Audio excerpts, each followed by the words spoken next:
तो आदाब, नमस्कार, गुड इवनिंग, सत श्री अकाल। एक बार फिर आप तमाम लोगों का स्वागत है फॉलोअप के इस दूसरे एपिसोड में। जैसा कि पिछले हफ्ते मैंने कहा था, अब हर संडे फॉलोअप के ज़रिए आप तक वो कहानियाँ पहुँचाऊँगा जो बरसों बीत गए अपने अंजाम तक नहीं पहुँच पाया, और इसके ज़रिए हम पुलिस जांच सिस्टम, जुडिशल सिस्टम, इन सब के बारे में भी बात करेंगे और उनको टटोलेंगे। तो ये दूसरा एपिसोड एक सुलगते सवाल के साथ, क्योंकि आज के फॉलोअप की कहानी 28 साल पुरानी एक ऐसी कहानी है जिसका हश्र क्या है ये आगे आपको पता चलेगा। बट सुलगता सवाल मेरा ये है कि क्या हमारे देश में जो फांसी की सज़ा दी जाती है, सज़ाए मौत, वो एक मजाक है, एक रस्म है कि चलो फांसी की सज़ा दे दो, फांसी पे लटकाओ या ना लटकाओ, कौन पूछने वाला, कौन आकर देखने वाला। अगर ये मजाक नहीं है, अगर ये रस्म नहीं है, तो सिर्फ एक चीज़ आप देख लीजिए। आज बहुत सारे डेटा लेके आपके लिए बैठा हूँ कि पिछले 20 सालों में हमारे देश में अलग अलग अदालतों ने 2405 यानी कि 2405 लोगों को फांसी की सज़ा सुनाई पिछले 20 सालों में। 2405 लोअर कोर्ट, फिर हाई कोर्ट, फिर सुप्रीम कोर्ट। इन 2405 लोगों में पिछले 20 सालों में हिंदुस्तान में जानते हैं कुल कितनी फांसी हुई? सिर्फ 8। यानी कि 2399 लोग जिनको फांसी की सज़ा मिली, उन्हें कभी फांसी के फंदे पर चढ़ाया ही नहीं गया। सिर्फ 8 लोग फांसी के फंदे पर झूले, और ये 8 लोग वो हैं जिनके नाम उंगलियों पर गिने जा सकते हैं, क्योंकि ये सब हमारे आपकी याददाश्त में है। 2004 में इन 20 सालों में पहली फांसी धनंजय की हुई थी। धनंजय चटर्जी, जो कोलकाता में एक स्कूली बच्ची के साथ रेप का आरोपी था, बल्कि मुजरिम था। उसके बाद याकूब मेमन की फांसी हुई मुंबई के 93 के सीरियल ब्लास्ट के मामले में। फिर 26/11 मुंबई हमले के मामले में कसाब को फांसी हुई, 3 हो गए। चौथा पार्लियामेंट अटैक के सिलसिले में अफजल गुरु को फांसी हुई, 4 हो गए। और इसके बाद 2020 में निर्भया केस के 4 गुनहगारों को एक साथ फांसी दी गई थी। तो निर्भया केस में 4 और बाकी धनंजय, याकूब मेमन, अफजल गुरु और कसाब, 2405 लोगों को फांसी की सज़ा दी गई। लेकिन सिर्फ ये 8 लोग हैं जिन्हें फांसी के फंदे तक या तख्ते तक ले जाया गया। इसीलिए मैंने पहला सवाल था कि क्या हमारे देश में फांसी की सज़ा सिर्फ एक मजाक है या रस्म है? और ऐसा मैं क्यों कह रहा हूँ, आगे आप कहानी में खुद समझ जाएंगे। कुछ डेटा जैसे मैंने कहा कि आज लेकर बैठा हूँ। हालांकि फांसी की सज़ा को लेकर बहुत रिकॉर्ड हमारे देश में रखा नहीं जाता। अभी तक ये था कि 50, 60, 65 लोगों को फांसी हुई है। लेकिन हुआ ये कि नेशनल लॉ यूनिवर्सिटी NLU, इनका एक प्रोजेक्ट था, और उसके ज़रिए उन्होंने एक RTI यानी कि राइट टू इन्फॉर्मेशन भेजा, और उसके ज़रिए इस देश में फांसी की सज़ा पाने वाले और जिनको फांसी दे दी गई या फांसी पे चढ़ाया गया, उनकी लिस्ट मांगी थी। तो इस लिस्ट के हिसाब से जो NLU ने RTI के थ्रू सरकार से मांगी, उसके मुताबिक आज़ादी के बाद से अब तक 2020 तक, मतलब 4 साल पहले तक 720 लोगों को फांसी पर चढ़ाया गया। 65 नहीं, बल्कि ये पहली बार आया कि रिकॉर्ड पे 720, 1947 से 2020 तक 720 लोग फांसी के फंदे पर झूले हैं। इनमें सबसे ज़्यादा 354 यूपी में, उसके बाद 90 हरियाणा में, 73 मध्य प्रदेश में यानी 73, महाराष्ट्र में 57, कर्नाटक में 36, वेस्ट बंगाल में 30, आंध्र प्रदेश में 27, दिल्ली में 24 और पंजाब में 10। 720 1947 से 2020 तक 720 लोगों को इंडिया में फांसी दी गई। ये नेशनल लॉ यूनिवर्सिटी की एक रिपोर्ट जो RTI के थ्रू उन्होंने मंगाई थी, उसमें बताया गया। बड़ी दिलचस्प चीज़ें हैं इस रिपोर्ट के ज़रिए। इस रिपोर्ट के ज़रिए कि अपने देश में हर साल एवरेज 130 लोगों को फांसी की सज़ा दी जाती, एवरेज हर साल। तो अब उस हिसाब से आप 47 के बाद से जोड़ लीजिए, अगर 130 को 100 भी ले लीजिए आप, तो इन 20 सालों का भी ले लीजिए आप, क्योंकि सुप्रीम कोर्ट और हाई कोर्ट का तो मतलब नहीं कि सबसे पहले तो शुरुआत होती लोअर कोर्ट से। तो 130 130 एवरेज पर ईयर लोगों को सजाए मौत मिलती है। अब अलग अलग केसेस में मिलती है, चाहे वो रेप हो, मर्डर हो, डकैती विथ मर्डर हो, लेकिन जैसा कहा कि 130 एवरेज मिलती है, लेकिन 22 लोगों को ही फांसी की सज़ा, मतलब 22 सालों में सिर्फ 8 को ही मिली है। अब डेटा में एक और चीज़ है, वो ये है कि दिसंबर 22 के एक डेटा है, आंकड़ा है, उसमें बताया गया कि देश में इस वक्त 539 कैदी ऐसे हैं जो अलग अलग स्टेजेस में अपनी अपनी बारी फांसी का इंतज़ार कर रहे हैं। ऑलरेडी उनको फांसी की सज़ा दी जा चुकी है और अभी वो इंतज़ार कर रहे हैं। इनमें से 455 लोगों का केस हाई कोर्ट में पेंडिंग है, यानी कि 539 ऐसे हैं जिनको फांसी के फंदे पर चढ़ना है, लेकिन वो अभी कई बरसों से इंतज़ार कर रहे हैं। 539 लोग मौत का इंतज़ार कर रहे हैं। इनमें से केसेस पड़े हुए हैं तो 455 हाई कोर्ट में पेंडिंग है। 73 देश की सबसे बड़ी अदालत सुप्रीम कोर्ट में पेंडिंग है, और इसके अलावा 4 हमारी जो राष्ट्रपति हैं द्रौपदी मुर्मू जी, उनके पास, यानी कि मर्सी पिटिशन या दया याचिका आप जो कहें, उनके पास पेंडिंग है। तो ये एक डेटा हो गया। अब एक बड़ा दिलचस्प डेटा, फिर फॉलोअप पे आऊंगा। हाल के वक्त में जो कुछ ऐसे केसेस जिनमें फांसी की सज़ा सुनाई गई और उसका हश्र क्या हुआ, कितने साल बीत गए और उस केस का अंजाम क्या हुआ, ये आपको कुछ 2-4 एग्जाम्पल दूंगा, आप समझ जाएंगे। पहला, बहुत पहले मैंने कहानी में सुना रखी थी, एक रेलू राम पुनिया हरियाणा के जो एक MLA थे, उनकी अपनी बेटी सोनिया ने अपने पति के साथ मिलकर अपने माता पिता, भाई भाभी, भतीजे भतीजी 7 लोगों को एक साथ मार डाला था। पूरी कहानी मैंने क्राइम तक में सुनाई है। 27 अगस्त 2000 को सोनिया ने अपनी फैमिली के 7 लोगों को मारा था अपने हस्बैंड के साथ मिलकर। मामला कोर्ट पे गया। 2004 में लोअर कोर्ट ने सोनिया को फांसी की सजा सुनाई और उसके पति को भी। 2005 में पंजाब एंड हरियाणा हाईकोर्ट ने लोअर कोर्ट के फैसले को बदल दिया और सोनिया और उसके हस्बैंड को उम्र कैद दे दी, फांसी की सजा को कम करके उम्र कैद दे दी। इसके 2 साल के बाद सुप्रीम कोर्ट में यह मामला गया। 2007 में सुप्रीम कोर्ट ने फिर से सोनिया और उसके हस्बैंड को फांसी की सजा दे दी, 2007 में। इसके बाद सोनिया प्रेसिडेंट के पास गई। प्रेसिडेंट के पास उसने रहम की अपील की, प्रेसिडेंट ने रिजेक्ट कर दिया। अब मर्सी पिटीशन खारिज, सोनिया और उसके पति के अब फांसी के फंदे पर झूलना था। लेकिन क्या हुआ कि 2007 के बाद हमारी अदालतें या पुलिस या जो जेल के अफसरान हैं वो भूल गए कि ऐसे लोग हैं हमारे जेल में जिनको फांसी की सज़ा मिल चुकी है, रहम की अपील खारिज हो चुकी है, फांसी पे भी लटकाना है। भूल गए। ऐसी भूल बहुत होती है हमारे देश में। तो क्या हुआ कि 2007 से अब 2014 आ गया। जब 2014 आया, 7 साल बीत गए, रहम की अपील खारिज हुए हुए, सोनिया और उसके पति ने एक चाल चली, सुप्रीम कोर्ट गए। उन्होंने कहा देखिए हमारी तो रहम की अपील भी खारिज, आपने भी खारिज कर दिया। 2014 में कायदे से हमें फांसी पर लटक जाना चाहिए था, 2007 में, लेकिन अब तो 14 आ गया। हम 7 साल तक हर दिन हर रात यही सोच कर जीते हैं कि कल सुबह मर जाएंगे, लेकिन हमें फांसी पर चढ़ाया नहीं गया। तो हमारे साथ ये नाइंसाफ़ी हुई, क्योंकि फांसी एक बार होनी चाहिए, हमें 7 साल से हर रोज़ फांसी हो रही है। तो रहम कीजिए। इत्तफाक से कुछ और ऐसी अर्जियां सुप्रीम कोर्ट के पास आई थी। सुप्रीम कोर्ट ने 2014 में सोनिया और उसके हस्बैंड की इस अर्जी को कबूल कर लिया, और न सिर्फ सोनिया और उसके हस्बैंड बल्कि इसी ग्राउंड पे कि फांसी की सज़ा हो चुकी, रहम की अपील खारिज हो गई, उसके बावजूद 5, 7, 10 साल से लोग फांसी का इंतज़ार कर रहे हैं, क्योंकि सिस्टम भूल गया कि उन्हें फांसी पे चढ़ाना है। सोनिया और उसके हस्बैंड के साथ साथ 13 और ऐसे लोग जिनको फांसी के फंदे पर झूलना था, सुप्रीम कोर्ट ने उनकी सजाए मौत को उम्र कैद में तब्दील कर दिया।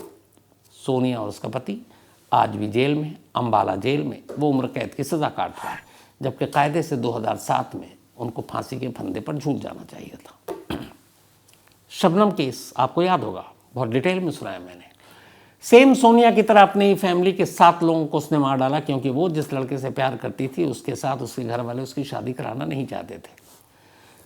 2008 का मामला है। सोनिया का मामला 2000 का था, शबनम का मामला 2008 का था। लोअर कोर्ट ने फांसी की सज़ा सुना दी, हाई कोर्ट ने फांसी की सज़ा बरकरार रखी, सुप्रीम कोर्ट ने फांसी की सज़ा बरकरार रखी। प्रेसिडेंट के पास गई सोनिया को, रहम की अपील खारिज हो गई, साथ में सलीम जो उसका बॉयफ्रेंड था। इन सारी चीज़ों को 16 हो गए, 2015-16 आ गए, आज 24, 9 साल हो गए। 9 साल में शबनम को भी फांसी या सलीम को फांसी पर चढ़ाना सिस्टम भूल गया। इस दौरान में फिर उसने भी बहुत सारे सुप्रीम कोर्ट में, कभी यूपी के गवर्नर के पास भेजा, उसे पता था कि आजकल खेल क्या है, लेकिन वो भी भूल गए। ये 2 केस हो गया। ये तो एकदम एग्जाम्पल है आपको कि जिनको बरसों पहले फांसी की सज़ा मिलने के बाद फांसी पे लटक जाना चाहिए, नहीं हुआ। आगे देखिए, निर्भया केस 2013 जिसने पूरे देश में गुस्सा पैदा कर दिया था, उसको भी उसके गुनहगारों को फांसी देने के लिए 2020 में हुई थी। 7 साल इंतजार करना पड़ा था। मुंबई धमाके में याकूब मेमन, वो 1993 का केस था, 2006 में सज़ा सुनाई गई थी, 2015 में फांसी दी गई। संसद पर जो हमला हुआ अफजल गुरु, 2002 में पार्लियामेंट पे अटैक हुआ था, अफजल गुरु को 2013 में फांसी की सज़ा हुई। धनंजय जो शुरुआत में बताया चटर्जी 2004 में जिसको फांसी पर लटकाया गया, 1991 का केस था, मतलब 15 साल हो गए धनंजय को भी फांसी के फंदे पर लटकाने के लिए। बेअंत सिंह पंजाब के मुख्यमंत्री, 10 साल से पेंडिंग है, नीचे की कोर्ट फांसी की सज़ा सुना चुकी है। अब यह है कि उनमें से 1-2 को फिर उम्र कैदी होगी, क्योंकि अब तो ये हो चुका है। इवन राजीव गांधी के जो हत्यारे थे, नलनी और बाकी, उनकी भी यही अपील थी कि आप हमें तो कब की फांसी दे देनी चाहिए, लेकिन अब 10-12 साल हो गए, हम हर रोज़ सोचते हैं कि अब हमें फांसी पे लटका दें, अब लटका दें, फांसी मिल नहीं रही है तो हम पे रहम करें। तो उनको भी ये कहा गया कि भाई एक काम करो, चलो तुमको उम्र कैद में तुम्हारी सज़ा बदल देते हैं। तो जब इतने सारे डेटा आपके सामने रखे, इसके बाद फिर वही सवाल पूछूंगा, क्या हमारे देश में फांसी की सज़ा मजाक है? और इसी के बाद आपको कहानी सुनाता हूँ, क्योंकि ये बताना बहुत ज़रूरी था ताकि इस कहानी को आप समझेंगे। 1990 से 1996 के दौरान मुंबई के कोल्हापुर, पुणे, ठाणे, महाराष्ट्र के और मुंबई में एक अजीब सा इंसिडेंट हो रहा था। 9 महीने से लेकर 4 साल तक के बच्चे गायब हो रहे थे, और सारे गरीब घर के बच्चे थे। पुलिस यूं ही लापरवाही से तफ्तीश कर रही थी। लेकिन फिर क्या होता है कि 1996 में कोल्हापुर में एक बस स्टैंड के करीब एक छोटे से 9-10 महीने के बच्चे की लाश मिलती है। 1996 शायद सितंबर का महीना। कुछ राहगीरों की नज़र पड़ती है, पुलिस को इन्फॉर्म करते हैं, पुलिस आती है। जहाँ पे बच्चे की लाश थी, देखा उसी के पास बिजली का खंभा है, बिजली के खंभे पर भी खून के निशान है, सर फटा हुआ था। देखकर लगता था जैसे उस सर और उस खंभे का कोई कनेक्शन है। पुलिस ने लाश उठाई, उसके बाद तफ्तीश शुरू की। 2 चश्मदीद सामने आए। उन्होंने कहा कि हमने यहाँ पर एक बच्चे को देखा था एक औरत की गोद में, लेकिन वो औरत अकेली नहीं थी, कुल 3 औरतें थीं, और उसने उनका हुलिया बताया, उनके कपड़े बताए क्या पहने हुए थे। अब पुलिस को क्लू मिला। अब पुलिस ने क्या किया कि ऐसी जो महिलाएं जो चोरी के केस और बाकी केसों में उनके रडार पर थीं, गिरफ्तार हुई, केस चल रहा था, उनकी लिस्ट बनानी शुरू की कोल्हापुर पुलिस ने। जब बनाई तो उसमें एक जो हुलिया बताया था और सारी चीज़ें, उनमें से एक से मिल रही थी। उसका नाम था अंजना गवित। अंजना गवित के ऊपर चोरी के 100 से ज़्यादा मामले थे, कई बार पकड़ी भी गई थी। अब पुलिस ने उस चश्मदीद के बयान के आधार पर अंजना को उठाया। उठाने के बाद उससे पूछताछ हुई। अब लेकिन चश्मदीद ने कहा था कि उसने 3 महिलाओं को देखा। पुलिस की टीम जब अंजना को गिरफ्तार करने के लिए गई या हिरासत में लेने के लिए शक की बिना पर, तो घर में देखा उसने 2 और औरतें हैं। उन दोनों का हुलिया भी उस चश्मदीद के बताए हुलिये से मैच कर रहा था। अब अंजना के साथ उसने उन दोनों को भी उठा लिया। तो फिर पता चला कि ये जो तीनों हैं ये माँ बेटी हैं, और हुलिया के हिसाब से तीनों लगभग मिलती जुलती थी। तो जब इन तीनों को उठाया गया, इसके बाद इनसे पूछताछ की गई उस बच्चे की लाश के सिलसिले में, तीनों ने मना कर दिया, बोले हमारा कोई रोल नहीं है। अच्छा, उस चश्मदीद के अलावा कोई सबूत नहीं था। तो अंजना के साथ जो बाकी 2 गिरफ्तार हुई थी वो अंजना की दोनों बेटियां थीं। उनमें से एक का नाम था रेणुका गवित, 29 साल उम्र, और दूसरी का सीमा गवित, उम्र 25 साल। पुलिस ने बड़ी पूछताछ की, तीनों खुलने को तैयार नहीं, बेहद घाघ। उन्होंने कहा हमारा कोई लेना देना नहीं, हम चोरी ज़रूर करते हैं, हम बच्चा नहीं चुराते, हम कातिल नहीं हैं। अच्छा, महिलाएं, पुलिस भी क्या करे। तभी फिर पुलिस ने अपना दिमाग लगाया और एक रोज़ अंजना के पति किरण शिंदे को पुलिस ने उठा लिया। किरण शिंदे को कहा कि देख, हम तुझे भी उस बच्चे के मर्डर के चार्ज में फंसा देंगे, वरना तुझे सरकारी गवाह बना के बचा लेंगे, तू सच बता दे अपनी बीवी और बेटियों के बारे में। किरण शिंदे डर गया। उसने कहा साहब, अगर आप मुझे वादा माफ गवाह बनाओ तो मैं सच्चाई बता दूँ। पुलिस ने कहा ठीक है। अदालत में पेश किया, अदालत ने गवाह बनाने की मंजूरी दे दी। इसके बाद किरण शिंदे ने कहानी सुनाई।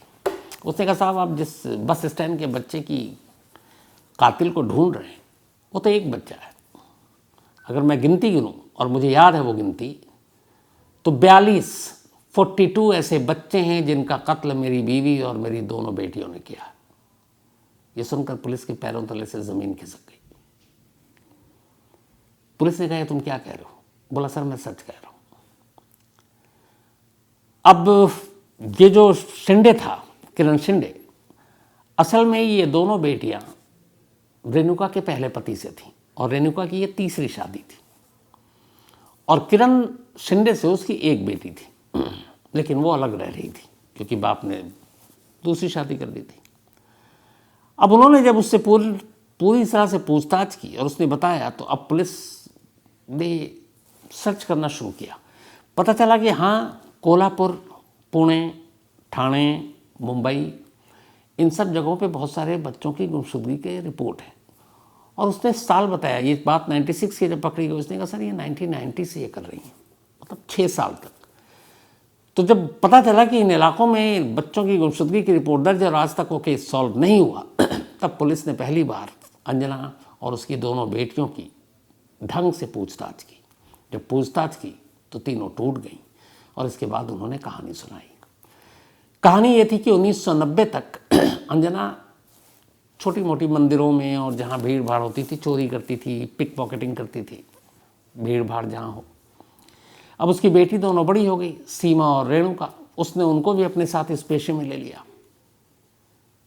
एक रोज़ ये मंदिर में चोरी करने जा रहे थे। अच्छा, उससे पहले एक बार पकड़ लिया था इनको चोरी करते हुए, तो लोगों ने कुछ कहा पुलिस को बुलाने के लिए सब, बट उसने हाथ पैर जोड़ के माफ़ी मांग ली। पता नहीं क्या हुआ कि एक रोज़ 1990 में ये मंदिर में तीनों माँ बेटियां चोरी करने जा रही थी। मंदिर से थोड़ा पहले उन्होंने देखा सड़क किनारे एक 9-10 महीने का बच्चा कपड़े पे लेटा हुआ है। शायद उसके माँ बाप उसको छोड़कर आसपास कुछ लेने गए होंगे। अंजना ने बिना कुछ सोचे समझे उस बच्चे को उठाकर गोद में ले लिया और वो पहुंच गए मंदिर। जब मंदिर गई उसके बाद वहाँ उसकी बेटियों ने चोरी की। इत्तेफाक से वो पकड़ी गई। जब पकड़ी गई तो लोगों ने फिर चोर चोर करना शुरू कर दिया। किसी ने कहा पुलिस को बुलाओ, कुछ उनको मारने के लिए आगे आने लगे। अचानक अंजना ने उस बच्चे को ज़मीन पर गिरा दिया और उसने कहा कि हम लोग चोर नहीं हैं, ये हमारा बच्चा है, देखो आपने हमें ऐसा कर दिया, आप ये कर रहे हो वो कर रहे हो। अब जब लोगों ने देखा कि एक माँ अपने बच्चे को ज़मीन पर नीचे गिरा रही है गुस्से में, तो उन्हें लगा हमसे गलती हो गई, शायद ये चोर नहीं है। बच्चों से लोगों को हमदर्दी हो गई और उन्होंने कहा अच्छा हम पुलिस को नहीं बोला, हम आपसे माफ़ी मांगते, और वो भीड़ तीनों को छोड़ देती है। अब ये बाहर आते हैं। नीचे गिरने से अच्छा उस बच्चे के सिर में चोट लगी, थोड़ा खून बह रहा, तो लोगों ने कहा आप जाओ डॉक्टर को दिखा लो। अब ये बाहर आई, बाहर आकर मुस्कुराई। उन्होंने कहा यार इस बच्चे की वजह से हमें भीड़ ने बख्श दिया। अब अभी भी कुछ पता नहीं उस बच्चे का क्या करना है। अभी थोड़े आगे सुनसान जगह पर जो भी चोरी वोरी की थी वो सब देख रही थी। तभी बच्चा लगातार रो रहा था क्योंकि उसके सर में चोट लग गई थी, खून बह रहा था। 9 महीने का मासूम बच्चा। कई बार इन तीनों ने उसे चुप कराने की कोशिश की, वो चुप ही नहीं हो क्योंकि दर्द हो रहा उसे। अंजना को बहुत गुस्सा आया कि बच्चा चुप नहीं हो रहा है। उन्हें लगा आसपास से गुजरने वाले लोग कहीं उसको रोते हुए शक न हो जाए कि ये बच्चा किसका है। उसने कई बार चुप कराने की कोशिश की, नहीं चुप हुआ। उसने उस बच्चे के दोनों पैर पकड़े और वहीं बिजली का खंभा था और उससे झुला कर टकरा दिया बच्चे का सर उस खंभे से। 2-3 बार उसने ऐसा किया, बच्चा चुप। अब वो रो नहीं रहा क्योंकि मर चुका था। उसके बाद वहीं पास में एक नहर, उसमें ले जाकर बच्चे की लाश फेंक दी। वापस घर आई। घर आने के बाद अब तीनों माँ बेटी को एक नया आइडिया मिल गया। उन्होंने कहा कि अगर हम कभी चोरी करने जाएं और बच्चा हमारे साथ हो तो लोगों की हमदर्दी होगी, हम पकड़े नहीं जाएंगे। अब वहीं से उन्होंने एक नया चलन शुरू किया कि चोरी से पहले एक बच्चा चुराते और फिर उस बच्चे के साथ किसी भीड़ भाड़ वाली जगह पर पहुंच जाते, चोरी करते, लौटते। लेकिन बच्चा रोता क्योंकि छोटा था और इन्हें उस बच्चे की रोने की आवाज़ पसंद नहीं थी।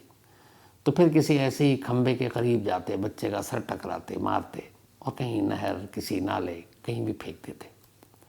कुछ बच्चों को तो चुरा कर इन्होंने 1-2 दिन तक घर में भी रखा अपने, बट फिर देखा कि वो बच्चा रो रहा है या तो अपने माँ बाप को याद कर रहा है, तो उन्होंने घर के अंदर ही गला घोंट कर मार डाला और फिर ले जाकर फेंक दिया।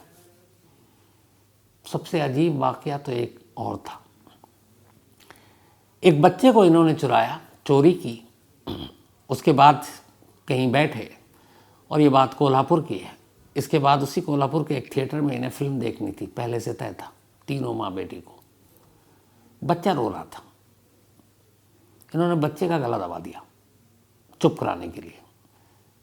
बच्चा वही 8-9 महीने का। उसके बाद इनके पास एक पॉलीथिन, बच्चे को उस पॉलीथिन में डाला, लाश अपने साथ रखी और सिनेमा हॉल पहुंच गए। वहाँ जाकर पूरी फिल्म देखी उस बच्चे की लाश के साथ। फिल्म ख़त्म हुई, तीनों लेडीज़ टॉयलेट में पहुंची। वहाँ पे उन्होंने उस पॉलीथिन को जिसमें बच्चे की लाश थी उसी लेडीज़ टॉयलेट्स के कोने में रखा और घर चली गई। बाद में सफाई करने वाले की नज़र पड़ी, पुलिस ने मामला दर्ज किया।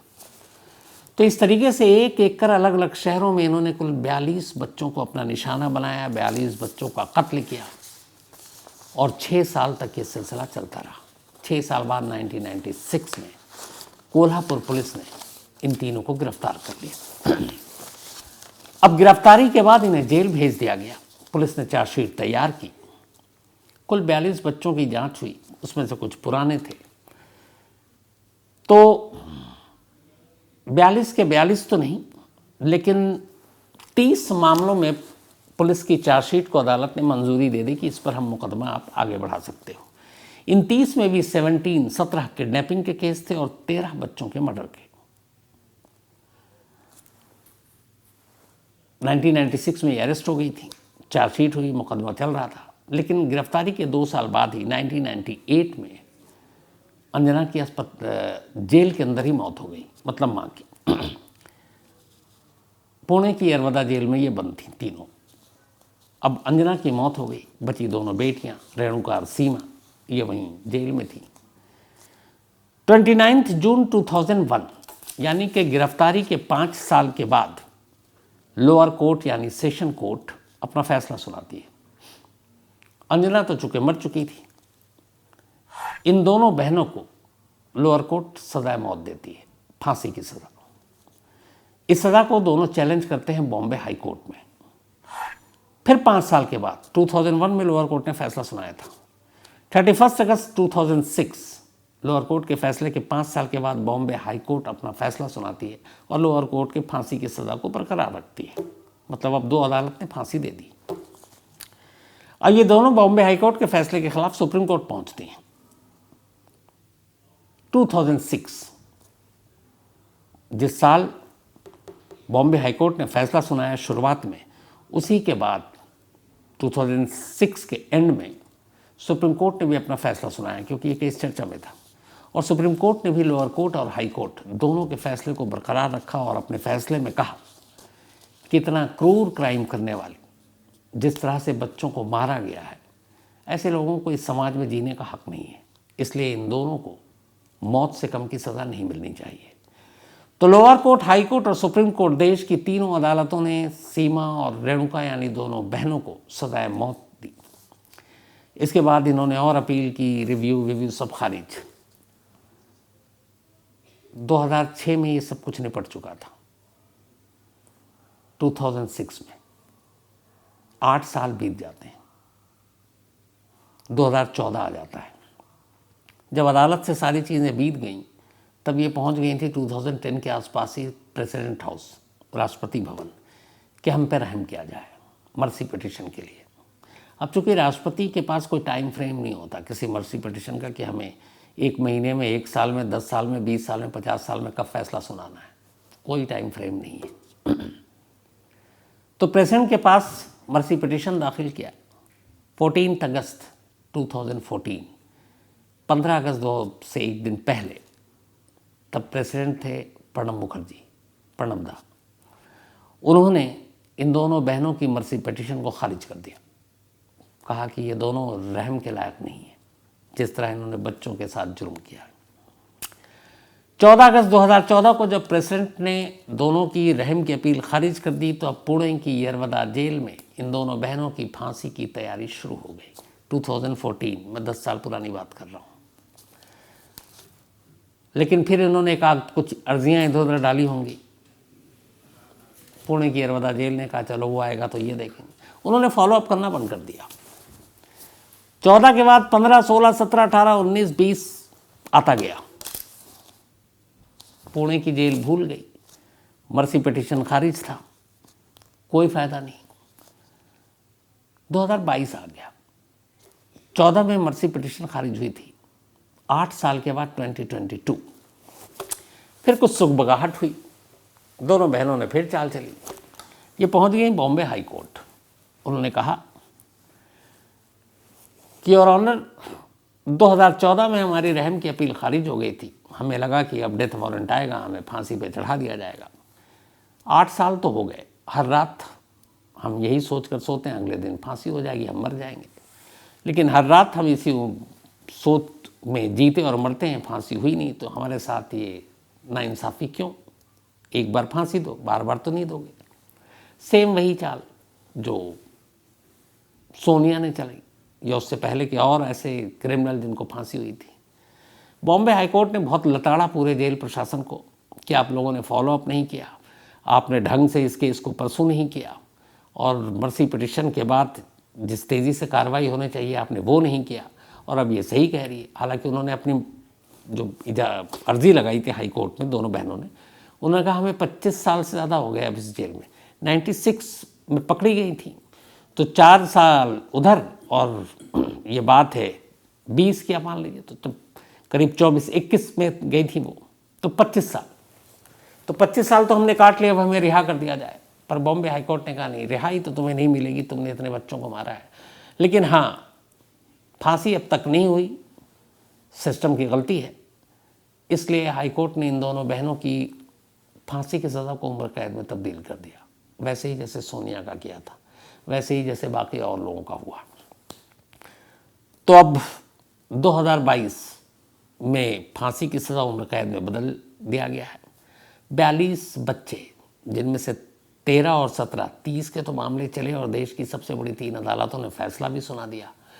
उसके बावजूद इन दोनों को अगर फांसी नहीं होती है तो जो शुरुआत में मैंने आपसे बोला था कि क्या हमारे देश में फांसी सिर्फ एक नाम के लिए एक सज़ा है या फांसी एक मजाक है?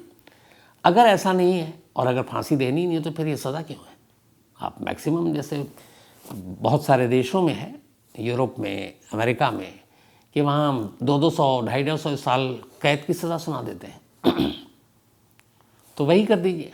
और अगर सच में फांसी की सज़ा होती है तो फिर इस सज़ा को देने में इतनी देरी क्यों? और इतनी देरी कि फिर उसका फ़ायदा उठाकर कानून की कमज़ोरियों का, उसी की फांसी की सज़ा को उसी अदालत से ये लोग उम्र कैद में बदलवा देते हैं। तो ये मजाक नहीं है तो फिर क्या है? पूरे जुडिशल सिस्टम को भी इस पर सोचने की ज़रूरत है और जेल प्रशासन को भी एक्टिव रहने की ज़रूरत है। उन्हें हर ऐसे फांसी की सज़ा जिनको पाया गया, उनके केस का स्टेटस क्या है, उनकी कितनी पेंडिंग केस है, कितनी अर्जी पेंडिंग है, ये सारी चीज़ों का ख्याल रखना चाहिए। तो अगर हमारे देश में फांसी मजाक न बनकर रह जाए, इसके लिए ज़रूरी है कि हर लेवल पर, चाहे वो सरकार हो, चाहे वो पुलिस हो, चाहे जेल प्रशासन हो, चाहे अदालतें हों, इस बारे में गंभीरता से सोचने की ज़रूरत है ताकि जो सज़ा मिले वो फिर सज़ा मिले, सज़ा मजाक बनकर न रह जाए। फॉलोअप में इतना ही आज। अपनी राय ज़रूर दीजिएगा आज की इस कहानी के ऊपर। अब आपसे मुलाकात होगी अगले संडे को किसी और नए फॉलोअप के साथ, ताकि फिर किसी गड़े मुर्दे को उखाड़ा जाए।